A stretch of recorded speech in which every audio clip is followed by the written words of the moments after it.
dan 4 hal yang menjaminkan banyak rizki, bukan memudahkan rizki. Tolong Bapak Ibu hafal, 4 hal bukan menjaminkan rizki, bukan memudahkan rizki, tidak. 4 hal mendatangkan rizki kemari. Dan 4 hal bukan Allah kasih kemudahan berarti kita berjalan mencari rizki Allah kasih, tidak. Bukan dikasih kemudahan, tapi di mana saja kita ada, posisi kita di mana saja, Allah datangkan rizki kepada kita. Yang pertama, qiyamul lail, salat malam. Yang kedua, berbanyak istighfar waktu sahur. Kalau anda tidak salat malam, jangan tinggalkan istighfar waktu sahur. Waktu sahur kapan? Kira-kira 30 menit sebelum azan. Disitulah Allah sendiri memuji, Allah bangga dan senang terhadap orang yang sahur. Sampai ulama berkata, tidak ada ibadah yang terbaik di waktu sahur selain istighfar. Jadi boleh baca Quran, boleh salat malam, boleh zikir, boleh apapun, tapi yang terbaik istighfar. Fokus hanya istighfar. Astaghfirullah wa atubu ilaih, termasuk istighfar Allahumma anta rabbi la ilaha illa ant, yang Bapak Ibu tahu sayyidul istighfar, yang terutama, yang paling luar biasa. Allahumma anta rabbi la ilaha illa anta khalaqtani wa ana abduka wa ana ala ahdika wa wa'dika mastata'at a'udzu bika min syarri ma sana'at abu'u laka bi ni'matika alayya wa abu'u bi dhanbi faghfirli fa innahu la yaghfiru adh-dhunuba. Ya Allah, kalau kita fahami doa ini luar biasa. Oleh karena itu kata Rasulullah, barang siapa yang membaca sayyidul istighfar, kemudian di malam hari dengan keyakinan dia meninggal habis baca istighfar, masuk surga. Masuk surga. Berarti ini salah satu doa yang menjaminkan dengan mudah masuk surga. Jadi 4 hal yang mendatangkan rizki, bukan kita mencarinya, dia yang datang kemari. Apalagi saat mencari lebih mudah. Qiyamul lail, salat malam. Tapi dalam bahasa, mohon maaf Bapak Ibu, dalam bahasa Arab disebut qiyamul lail, bukan salat. Tapi kalau diterjemahkan dalam bahasa kita salat. Tapi kenapa di situ qiyamul lail? Diberikan qiyamul lail, qiyam artinya berdiri. Berarti lama. Saking lama berdiri dikaitkan jadi qiyamul lail. Qumil laila ya ayyuhal muzammil. Apa terus? Qumil lail, berdirilah saat malam. Berdirilah, bukan salatlah malam, tidak, berdirilah malam hari. Itu dahsyatnya di situ berdiri. Qiyamul lail.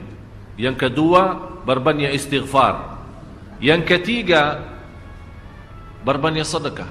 Sebenarnya bukan istilah berbanyak sedekah. Kadang-kadang orang bersedekah 100 juta, udah saya sudah bersedekah 100 juta. Bukan itu. Bukan yang dimaksud berbanyak sedekah itu dari sisi uang itu banyak atau sedikit, bukan. Yang dimaksud rahasia sedekah, ta'ahudus sedekah, istiqamah bersedekah. Istiqamah. Itu tidak menjadi masalah besar maupun kecil. Itu tidak menjadi masalah. Karena bagi Allah tidak ada artinya besar maupun kecil. Kita tidak memberikan kepada Allah, karena Allah maha kaya. Tapi rahasia sedekah itu kita terus menerus sedekah. Siang, pagi, malam, siang, pagi, malam, pagi, besok, terus minggu depan. Tidak pernah berhenti. Setiap ada kesempatan selalu kita membawa sedekah. Itu namanya ta'ahudus sedekah. Ta'ahud kalau dalam bahasa sebuah janjian. Seolah-olah kita ada kontrak kerjasama antara diri dengan apa? Dengan sedekah. Itu kata ta'ahud, ahad, berjanjian. Saya berjanji. Seolah-olah ada berjanjian antara kita dengan sedekah. Jadi tidak boleh terlepas dari berjanjian. Seolah-olah kita menghormati berjanjian. Bagaimana menghormati? Kita terus kerjasama. Kita beri, Allah ganti berkah sedekah. Kita beri lagi, Allah ganti masih terus. Kita beri, masih Allah terus ganti. Itulah dahsyatnya sedekah. Jadi Bapak Ibu, jangan nunggu hari tertentu, bulan tertentu, malam tertentu kita bersedekah. Jangan. Setiap kita merasa ada berita baik, ada berita maupun ada berita buruk yang menyakiti perasaan kita di rumah tangga kita, anak kita, suami kita, istri kita, apapun, langsung segera sedekah. Disitulah rahasianya. Ikatkan seolah-olah kita sudah membuat perjanjian antara diri dan sedekah dalam segala hal, hal senang maupun hal tidak, hal bahagia maupun hal sedih, hal bangga maupun hal lagi menghadapi kesusahan, kesulitan, selalu sehat dan sakit. Terus yang keempat, zikir, berzikir pagi hari dan sore hari. Berzikir pagi hari dan sore hari. Ini 4 hal Bapak Ibu. Berdiri malam hari, itu yang namanya tahajud, banjanya atau lamanya berdiri. Berbanyak istighfar waktu sahur. Yang ketiga, berbanyak sedekah.